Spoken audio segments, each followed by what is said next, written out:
उपवास करने से पुण्य का संचय कैसे होता है महाराज जी, क्यों होता है? तो हम लोगों के महाव्रत हैं, ध्यान से सुनना, बिल्कुल नई बात है, पहली बार सुन रहे आप लोग।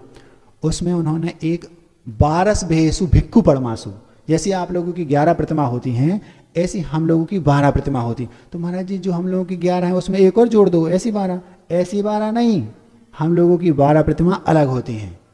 वो कौन होती है हम आपके सामने रखते हैं। प्रत्येक मुनिराज वो उसका पालन नहीं करता, अभी तो कोई करता ही नहीं, वो तो जो उत्तम सहनन होता है उस समय करते हैं। तो उसकी पराकाष्ठा उपवास की फल क्या है, पराकाष्ठा वो बता रहा है, तो उससे आप ये अनुमान लगा लोगे कि एक एक दिन उपवास करने से क्या फल मिलता होगा। सुनो, पहली प्रतिमा, एक आहार एक उपवास। वो मुनिराज जो वज्रवृषभ नारद के सहनन के धारी हैं और उन्हें उसी भाव में केवल ज्ञान होगा, मोक्ष हो जाएंगे। सुनना, 12 प्रतिमा का स्वरूप, एक उपवास एक आहार, ये पहली प्रतिमा मुनिराजों की। एक आहार 2 उपवास, ये दूसरी प्रतिमा। एक आहार 3 उपवास, ये तीसरी प्रतिमा। एक आहार 4 उपवास, ये चौथी प्रतिमा। एक आहार 5 उपवास, ये 5वीं प्रतिमा। एक आहार 6 उपवास, ये 6ठी प्रतिमा। और एक आहार 7 उपवास, ये 7वीं प्रतिमा। यहाँ तक तो 7 प्रतिमाएं हो गई।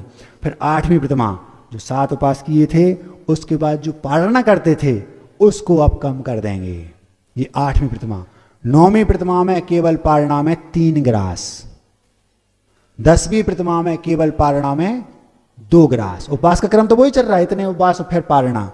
11वीं प्रतिमा में उपवास के बाद जो पारणा करेंगे उसमें केवल 1 ग्रास। और 12वीं प्रतिमा में रात्रि में मुनिराज प्रतिमा योग धारण करके बैठ जाएंगे और सुबह होते ही नियम से केवल ज्ञान उत्पन्न हो जाएगा। ये है उपवास का महत्व।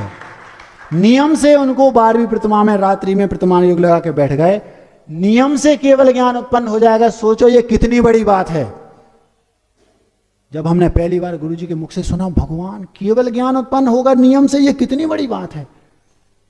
किसका फल है ये? तो ये उपवास की पराकाष्ठा हो गई। तो हम यहाँ एक एक उपवास कर रहे हैं, तो जब पराकाष्ठा वाले को केवल ज्ञान हो जाएगा, इतना बड़ा फल मिलना है, तो हमें कितना फल मिलेगा।